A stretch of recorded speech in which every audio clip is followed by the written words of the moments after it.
闲话日本又来跟您聊天了啊，咱们闲言少叙吧，书接前文，接着聊聊这个50年前中日友好谈判。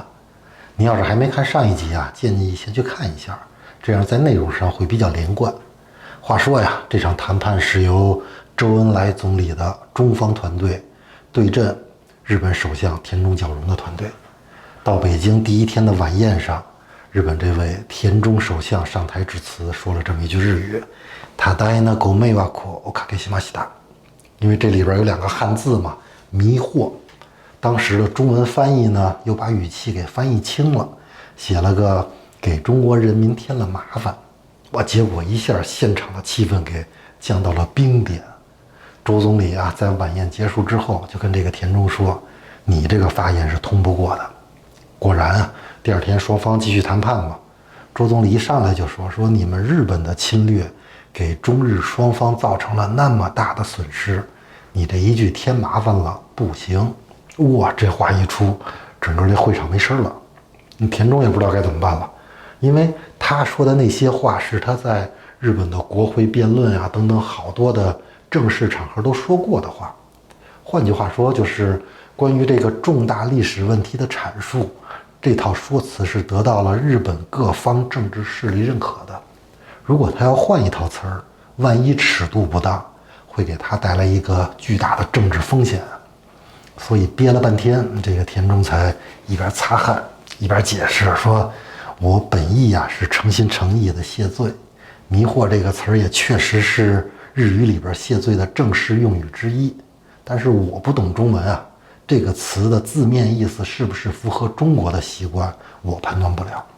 日文里边好多词都源自中国，如果说中文翻译里有更合适的词，我愿意做出修改。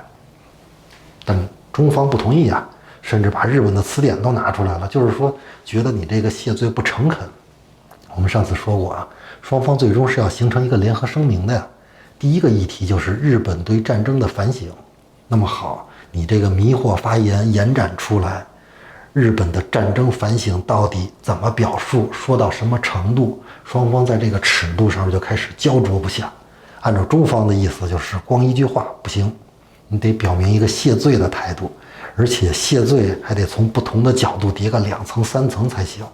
就好像那会儿一说谁谁谁自绝于党还自绝于人民，这就是叠了2层。但日本这边呢，前面说了，这个尺度他们不敢放开，因为负不了这个责任，所以就这样，第2天的谈判毫无进展。然后就到了9月27号，日本访问中国的第3天。按照日程，这天是休息，让日本人去旅游一下。来北京了嘛，带着田中去爬长城。在去的路上，同行的日本外相叫大平正方，一下子就扎进了当时外交部长吉鹏飞的车。据后来在车上的这个翻译回忆啊，说大平外相是眼含热泪，跟这个吉部长说：“日本确实做了坏事，我也理解中国人民的感情，但是目前的日本和中华民国还有着正式的外交关系呢，就连我们自民党内部反新中国的势力也很强大。如果在联合声明里写了过度的谢罪内容，我和田中就回不去日本了。即使我们签了字，回去可能也是内阁总辞职，而且我们可以在双方签订联合声明的当天宣布和中华民国签的那个日华和平条约终止等等吧。”吉部长当时听着也没说话，但是把这番话汇报给了总理。周总理一听，只是说大平这个人很真诚，所以以后你们和他谈判啊，既要坚持原则，但还是要体谅一下他们的难处。有了总理这句话，一下就好办了。从长城回来，当天晚上11点继续开会，然后最后就是关于战争反省的这部分内容，最终按照日本提出的方案写进了联合声明。我在查资料看这段历史的时候，就可以很明显地感受到周总理那种所谓的求同存异的外交智慧。就是说呀，类似于那种谁也改变不了的过去，还有一些小细节不纠结了。双方既然都认为说两国建交在一起很重要，那么大方向一致，都向前看，先成了再说。过去的过去了，没有办法，今后的发展才是真正值钱的。给您再举俩例子吧，比如说刚才战争反省的这段描述，其实中方当时坚持要求说把侵略这2个字也加进去，但周总理就说算了，不重要，他们日方有困难，反正这句话从文脉上能看出有侵略的意思，那就这样了。而且这样可以很快达成共识不然双方再抠这个字眼可能就谈不成了。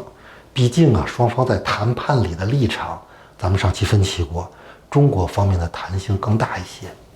再比如说联合声明里边谈到两国战争状态的结束，从此建交这部分的时候，日本方面也有难处，因为这个中华民国和日本已经签过停战协议了，所以如果和新中国又签一遍停战协议的话，那么日本在法理上会很尴尬。同样一块土地签2遍停战协议，那第一遍签的算什么？田中他们回去又很难交代。所以这部分也是周总理最后亲自定稿，最终您看联合声明上面写的是什么？中日2国迄今为止的不正常状态宣告结束。就这样一段文字就可以各自阐述了什么叫不正常状态。战争不正常，2国之间没有实际交往也叫不正常，看你怎么解释了，反正结果是在一起了，这样就皆大欢喜嘛。总之后边的谈判就顺利多了。到了第5天，1972年9月29号，在人民大会堂西大厅，双方正式签署了中日联合声明，日本成了全世界第79个和新中国正式建交的国家。下午1点半，日本代表团从北京起身出发，首都机场的广场上面2000多小学生欢送，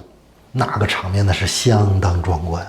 锣鼓喧天，人山人海1-2千人一块儿在那儿喊欢送欢送日本人民，挺热闹，算是给这趟中日建交之旅画上了一个圆满的句号。再转过来1个月以后，为了表示友好，一对中国的大熊猫康康和兰兰也送到了东京的上野动物园。然后就是2个国家之间50年以来的交往吧。先是日本对中国的一系列经济支援，一系列的援建项目，从中日友好医院到重庆那个川楼的轻轨，全是日本援建的，这种项目太多了。然后到了2000年以后，中国也发展起来了，双方开始进入到互惠阶段，大量的日本企业在中国开始投资设厂，当然了，也从中国市场赚了不少利润。双方的贸易就更别说了，2004年日本最大的贸易国就是中国，到2010年中国的 GDP 超过了日本，变成了全球第2大经济体。那中国老百姓也有钱了，来日本旅游爆买什么的。但是好像疫情以来的这几年，这俩国家的关系变紧张了。咱们上期也提过，今后走势会怎么样呢？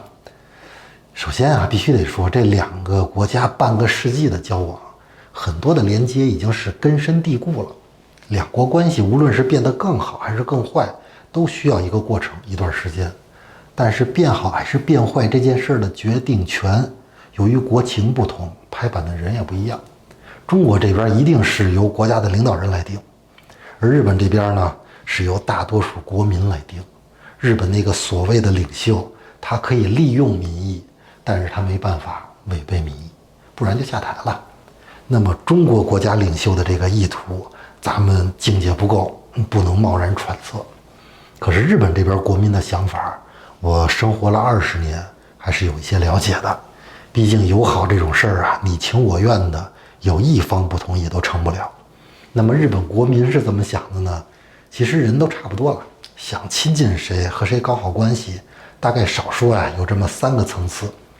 第一层叫土豪交个朋友吧，或者说顾客就是上帝，能给我带来收益的这些金主爸爸们，那是一定要搞好关系的。再一个层次呢，就是虽然不能给我带来直接收益，但是我们是一个利益共同体，咱们一起去赚钱，合作伙伴，这种也是要搞好关系的。再有一层就是，虽然没有任何利益的关联，但是双方的这个文化价值观比较接近，或者说是对我的这个认同类似于这种精神上有相通的地方，所谓的人逢知己，自然也会有心理上的亲近。所以对照这3个层次啊，假设一定要让日本国民在一个国家和另一个国家之间选一边的话，比如说美国、北朝鲜，那不用问，全在美国这边。北朝鲜的拥趸很难想象，但如果是美国和中国要选边呢，一定会有分歧。比如说在疫情前，30%来日本旅游的海外游客都是来自中国，一年小1000万啊，还各种爆买。那这些相关的日本从业人员，自然就会有更多的人愿意选择中国，还包括那些从事中日贸易的日本人也是一样的。金主爸爸绝对不能得罪。再比如说，日本有那么多的企业家在中国投资设厂，大量的生意伙伴都在中国，那么这些人也很可能是中国阵营的基本盘，甚至还包括这些年很多的中国文化也开始向日本输出了。比如说，面对日本这样一个动漫大国，中国的动画片什么《罗小黑战记》《时光代理人》这些国漫，也都开始通过一系列渠道在日本上映。看过的日本人也觉得很有趣啊，虽然文化输出的口径还很小，但至少已经不是零了。所以如果按照这个趋势走下去，中国阵营一定会越来越大。所以您看疫情刚爆发那会儿，为什么日本从上到下都力挺中国，捐钱捐物捐口罩，山川异域风月同天嘛。可这3年的疫情，那些爆买的中国游客过不来了，在中国的好多日企因为这个什么清零风控啊这些政策受影响搬走了，很多原本要下到中国去的订单转给东南亚了。最近的吧，上期开头讲的那个1月份中国停了所有日本人去中国的签证，那会儿中国的疫情正严重呢，能着急去中国的日本人一定是在中国有商务往来的这些人，看看自己的工厂啊，把之前停下来的项目再启动一下什么的。去旅游的肯定不着急，换句话说，着急去中国的日本人大部分应该都是中国阵营的基本盘，但是签证没有了，这不多说了啊。反正现在还能站在中国那边的日本人和疫情前比起来，人数一定是减少的。日本这些民心一旦有变，那么政客们自然就有民意可用的机会了。当然了，地球这么大，谁离开谁都能活着，就是活的质量问题。但是这样2个有渊源的一衣带水的大国，就在各个层面上这么互补，其实还是希望能够一直友好下去吧。至于能不能实现，借用外交部前发言人赵立坚的一句话，咱们只能是拭目以待了。好了，今天就聊到这里，政治话题太无聊了，下期咱们说点别的。感谢您的收看，我们下期再见。